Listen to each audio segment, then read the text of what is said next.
আমি আজ আপনাদের পিঠে বানিয়ে দেখাবো। পিঠে বানানোর জন্য এখানে আমি চাল গুঁড়ো নিয়ে নিয়েছি, এর মধ্যে একটু নুন মিশিয়ে নিয়েছি। এবার গরম জল করে মাখিয়ে নেব।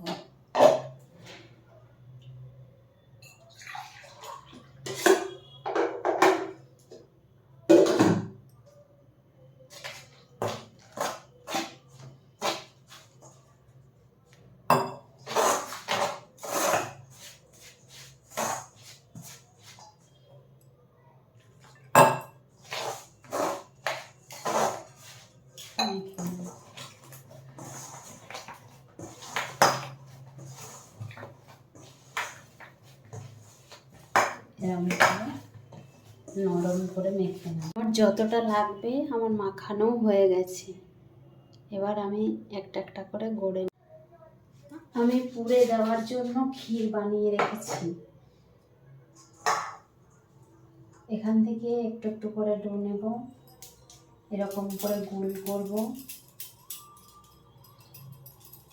গোল করে একটা বাটির মতো শেপ নেব।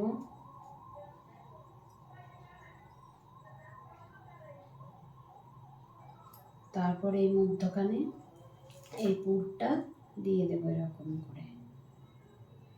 এবার এই মুখটা বন্ধ করে দেব।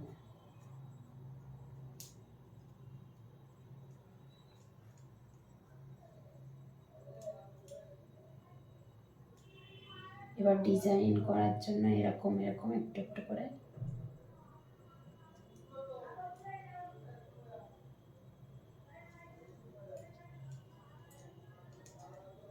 হয়ে গেছে।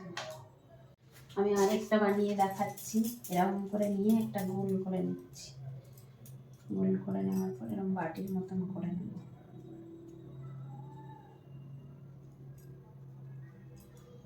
বাটির মতন করে নিয়ে এরপর পুরটা এখানের মধ্যে ভরে নেব। এরপর বন্ধ করে দেব মুখটা।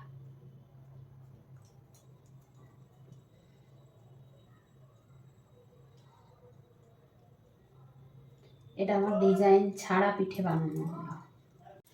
আমি একইভাবে সবগুলোই পিঠে করে নেব।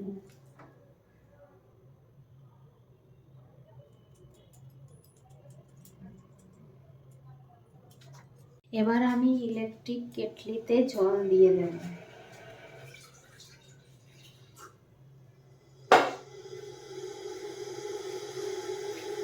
এরপর প্রথমে এই বাটিটা বসিয়ে দেব, তারপরে এই স্ট্যান্ডটা বসিয়ে দেব। আমি এর মধ্যে এই পিঠেগুলো দিয়ে দেব একটা একটা করে।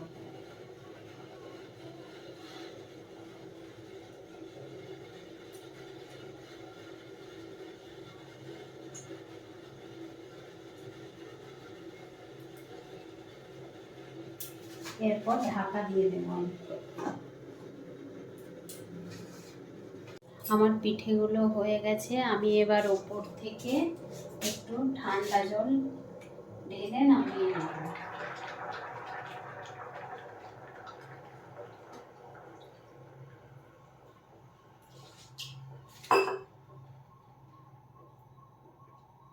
হয়ে গেছে আমার। আমি একইভাবে আবার এই পিঠেগুলো বসিয়ে দেবো ওখানে।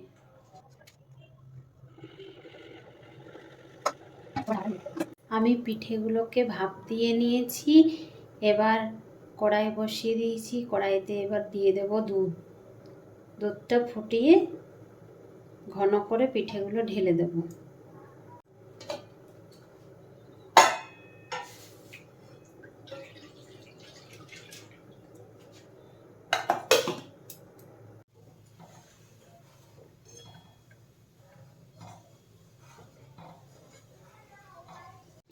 আমার দুধটা ঘন হয়ে গেছে। আমি এবার পিঠেগুলো দিয়ে দেব।